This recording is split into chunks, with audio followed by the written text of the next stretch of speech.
बड़ी मीठी कथा है, मैं आप लोगों को बड़े सूक्ष्म रूप से सुना देता हूँ, फिर प्रहलाद जी के चरित्र में चलेंगे। ये मैं आपको जो कथा सुनाने जा रहा हूँ ये कोई मनगढ़ंत कथा नहीं है, ये सच्ची घटना है। आज भी वृंदावन में आप इस कथा को सुन सकते हो, उनका दर्शन कर सकते हो। एक संत जी हैं जिनको सब कोई जज साहब कहता है, सब कोई इन्हें जज साहब कहता है।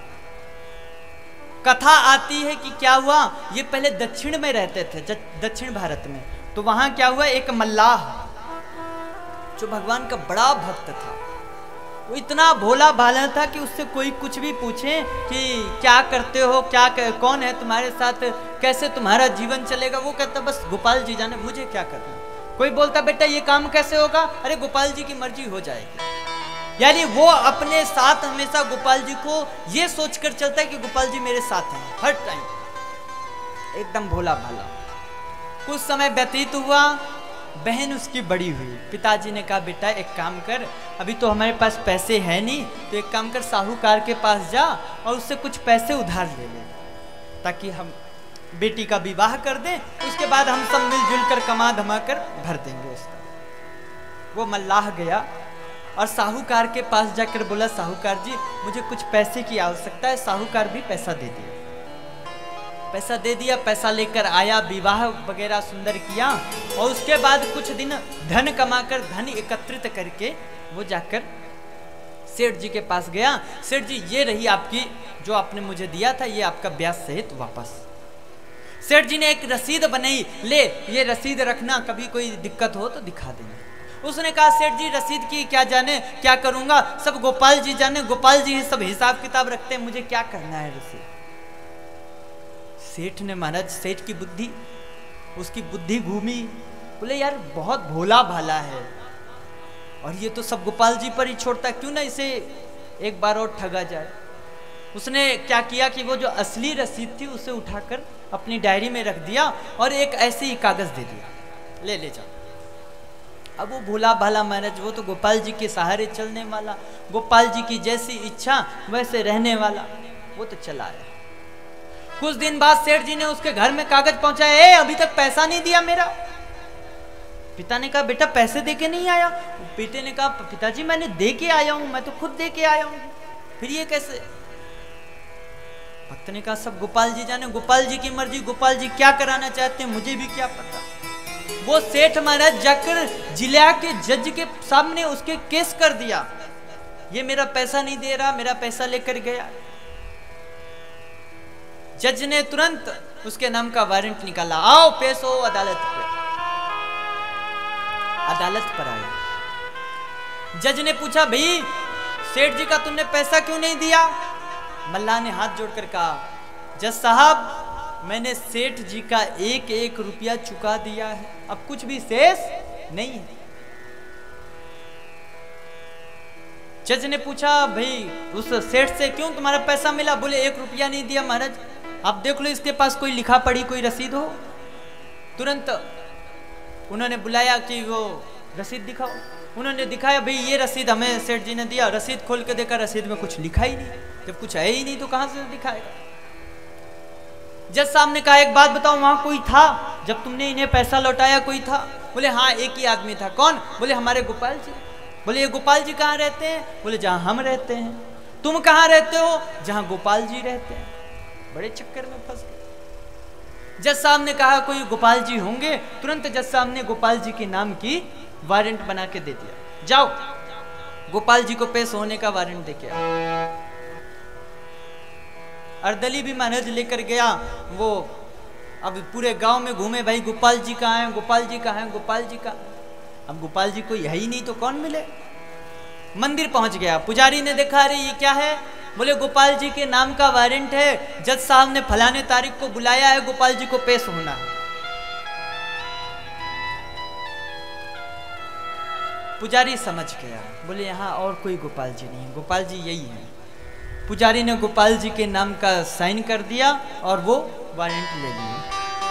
ठाकुर जी के पास गए पुजारी और बोले प्रभु आपके नाम के महाराज प्रसाद भोग आते देखा है, आपके नाम से वस्त्र आते देखा है, आज पहली बार आपको वारंट आया है, जाइएगा जरूर। क्योंकि वो मल्लाह पर विश्वास बहुत करता है, इसलिए उसका विश्वास मत तोड़िए।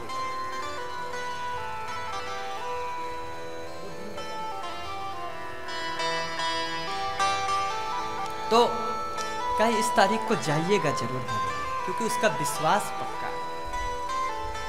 रख दिया वारंट। अब डेट आई, गोपाल जी के नाम को महाराज उस मल्लाह को बुलाया गया। अर्दरी ने गोपाल जी के नाम की 3 बार महाराज जोर से आवाज लगाई, गोपाल जी हाजिर हो, गोपाल जी हाजिर हो। महाराज तीसरी बार जैसे ही आवाज लगाई, सोई एक वृद्ध पुरुष महाराज लाठी ठेंगता हुआ आया। जज साहब ने पूछा, तुम ही हो गोपाल जी? बोले जी गुरु जी, जी महाराज मैं ही हूं। जी सर मैं ही हूं। कटघरे में खड़ा कर दिया, पूछा क्यों, क्या ये आपके सामने पैसा दिया ये मल्लाह? गोपाल जी ने कहा हाँ मेरे सामने दिया। क्या प्रमाण है? गोपाल जी ने कहा एक काम करिए, सेठ जी को यहीं बिठा के रखिए और सेठ जी के घर अपने 2 सिपाहियों को भेजिए और फलाने दक्षिण दिशा की ओर वो दूसरे नंबर की जो महाराज उनकी अलमारी है, उस अलमारी में लाल कलर की डायरी के अंदर 20 पेज में असली रसीद रखी है, उस रसीद को मंगवा लीजिए, देख लीजिए। तुरंत जज साहब ने भेजा और जज साहब ने पुलिस को भेजा, वो गए और लेकर रसीद ला कर दी। जज साहब ने उस मल्लाह को बाइज्जत बरी कर दिया और उन्हें सजा हो गई सेठ जी को।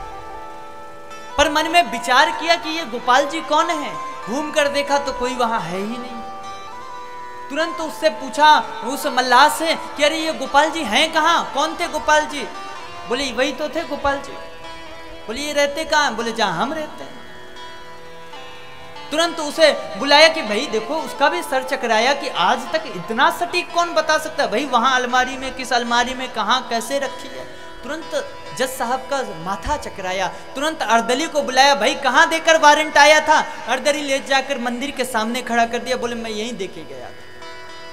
जज साहब के आज नेत्र सजल और आए और आकर सब काज छोड़कर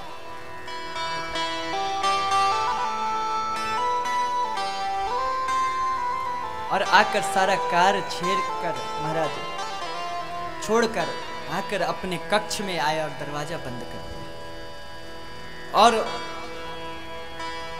आकर रुदन करने लगे। लोगों ने आके पूछा क्या हुआ, आप क्यों रो रहे हो? तो जज साहब ने कहा, शिव शारद नारद शेष मणेश गणेश के ध्यान नाते रहे, असोई बिनती अदालत में मल्लाह के गवाह कहाते रहे।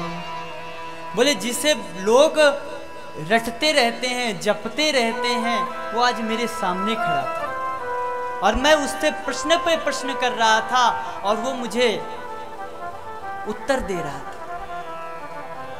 सुख धो के उतर दिए के भयो, दुख नाही जो रज जाते रहे, असोई बिनती में अदालत में मल्लाह के गवाह कहाते रहे। बोले उसमें क्या हुआ? हमके सामने ठाकुर जी आए, आपको दर्शन करना चाहिए, उसमें क्या हुआ? जज साहब ने कहा दिक्कत ये है कि कुर्सी पर जज बना बैठा रहा, कुर्सी पर जज बना बैठा रहा, जगदीश खड़े समझाते रहे। बोले दुख ये है कि मेरे सामने स्वयं साक्षात कन्हैया ठाकुर जी मेरे सामने रहे और मैं उनके सामने जज बना बैठा रहा और वो मुझे समझा रहे थे कि तुम्हें कहां पर क्या है। बोले जिनको ध्यान करने के लिए लोग, ऋषि मुनि तपस्वी लोग कितने सालों सालों तक तप करते हैं और वो मेरे सामने खड़े रहे, मुझे समझाते रहे और मेरी यह मति एक बार भी उनके चरणों में नहीं गई। उनका कम से कम रूप का दर्शन तो कर लेता, उनका कम से कम दर्शन तो हो जाता। मैं कितना अभागा हूं कि ठाकुर जी मेरे सामने थे और मैं उनके दर्शन नहीं कर सकता, इसलिए मैं दुखी। तुरंत जज साहब ने वही उसी समय महाराज इस्तीफा दिया और तुरंत वृंदावन चले गए। आज भी वह संत वृंदावन में हैं, उनके लोग दर्शन करने जाते हैं, सब उन्हें जज साहब कहते हैं।